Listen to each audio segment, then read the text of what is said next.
Hello everyone, কি অবস্থা আপনাদের? আশা করি আপনারা সবাই অনেক ভালো আছেন।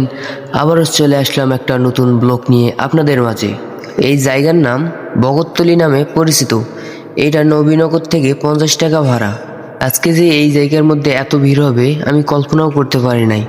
আজকে শুক্রবার দিন, সকলের অফিস বন্ধ, সেই কারণে এই জায়গার মধ্যে সকলে ঘুরতে আসছে। আশা করি আপনারা সকলে এই জায়গাটা দেখছেন টিকটকে এবং ফেসবুকে। এই জায়গাটা অনেক ভাইরাল। আবার দেখতেছি নদীর ধারে নাগরদোলা এবং অনেক কিছু বসছে, অনেক মজা করতেছে সবাই।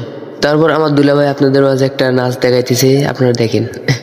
তারপর একটু হাঁটতেই দেখতেছি একটা টেডি বিয়ার অনেক সুন্দরভাবে হাঁটতেছে। একটা ছেলে মাস্ক পরছে, অনেক সুন্দর লাগতেছিল। তারপর আমরা কাকুকে বললাম ওই নদীর ধারে যাইবেন নাকি। সে বলল 100 টাকা ভাড়া নেবে, সে কারণে যাই নাই। অন্য নৌকা নিতেছে 50 টাকা আর এ নিতেছে 100 টাকা। আমরা এখন দাঁড়াই আছি নদীর মাঝ বরাবর, নৌকা দেখতেছি, পানি দেখতেছি, চারিদিকে খালি পানি আর পানি। অনেক ভালো লাগতেছে। আর ভিডিওটা ভালো লাগলে একটা লাইক কমেন্ট শেয়ার করবেন।